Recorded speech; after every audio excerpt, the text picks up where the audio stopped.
here at the Cornerhouse to talk to Nick Jordan and Jacob Cartwright about their new exhibition, Cairo, The Breaking Up of the Ice.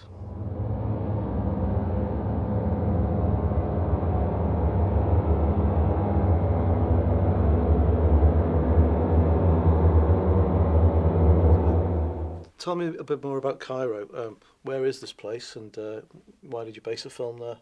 So Cairo is a small town at the confluence of two of America's biggest rivers, the Mississippi and the Ohio, and it's a place that's had a very kind of troubled history.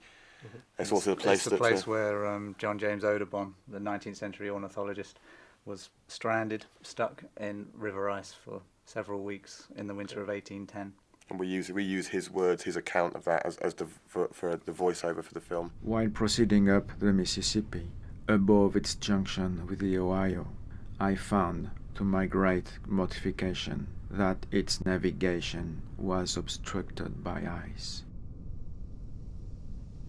You've recreated the journey of Audubon, who's an ornithologist and an explorer. And in some ways, throughout this whole trilogy of films, because Cairo is part of a trilogy, yeah. Tell us a bit more about Audubon. Well, Audubon was a French American. He moved to the States when he was about 19. His father was a French sea captain, so he was a fairly wealthy Frenchman, and he was fascinated by birds, and he had some artistic training, and so.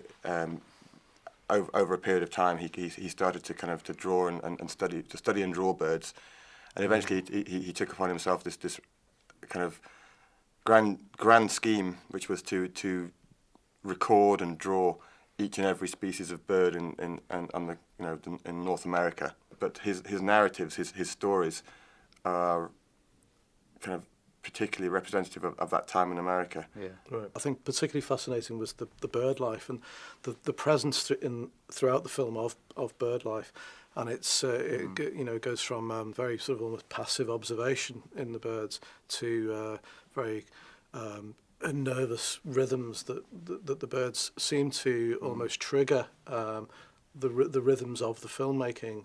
Audubon's tales, he kind of identified himself to some degree with bird. Yeah. Birds anyway. Yeah, it was part of his performance, really, of the language that he used. Apart from the birds, the other powerful presence for me is the rivers and this confluence of rivers that seems a very potent location, and it reminds me in a way of this kind of presence in American popular culture of the magic surrounding the crossroads, and just wondering if that is significant for you. Initial excitement when you get, of the rivers, these kind of enormous waterways, this kind of riverine magic that you have of the Ohio, these kind of, and then obviously the Mississippi is kind of caught up with mythology and all its significance with the Deep South. If you look back over Cairo's history, it is rise and fall. It had periods of prosperity and periods of destitution. Throughout 200 years of history, really. That commercial avenue, as it's called, was kind of once sort of the main mercantile thoroughfare in Cairo, and over a period of a kind of decade or so, gradually many of the businesses and the shops closed down. There was this kind of standoff between communities. There was white-owned businesses who, rather than integrate, refused to serve black people, so they shut up shop and left town. In the film, you certainly bring that violent disruption that's occurred in the town, and also in the surrounding countryside. It's particularly represented by the breaking up of the ice in some ways. Absolutely, yeah. But I found when watching the film that I was particularly taken by a couple of transitions, of editing transitions that were also violently disruptive in breaking up the surface of the film. The two streams seemed to rush against each other with violence.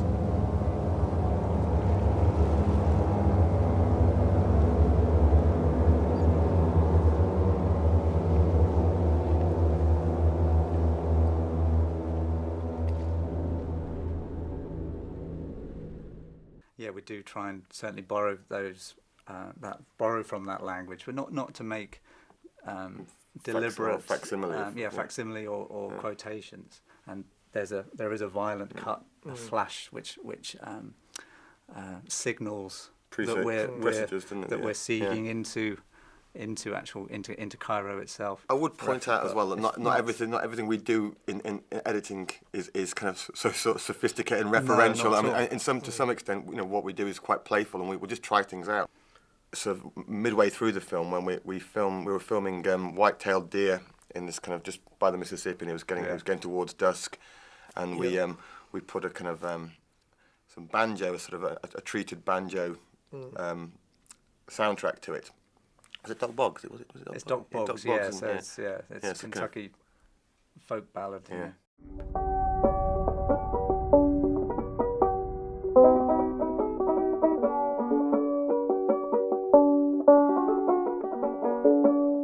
Thing as well with making these films is we're having spent time out on that with Cairo, out freezing our feet off and kind of getting excited by everything. We're not quite sure necessarily how that footage will read. Will it be kind of overtly familiar, kind of American, scenery of rivers and woods and wild animals and kind of decaying American buildings? Will that all be very familiar stuff, or is it just that we've got used to it? We've kind of we've been working with it so much that So it's all through the editing where we hopefully find the unfamiliar or make something which is distinctive, and that's all from the film is made in the edit.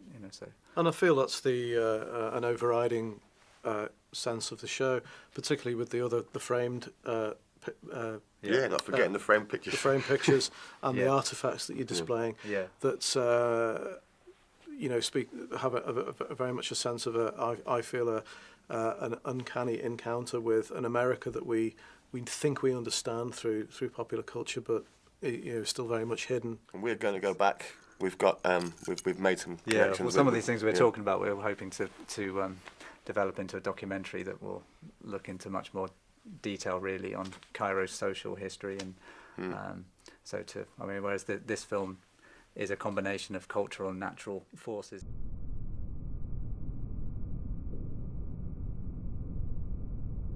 It was impossible to move her, but our pilot ordered every man to bring down great bunches of cane, which were lashed along her sides, and before these were destroyed by the ice, she was afloat and riding above it.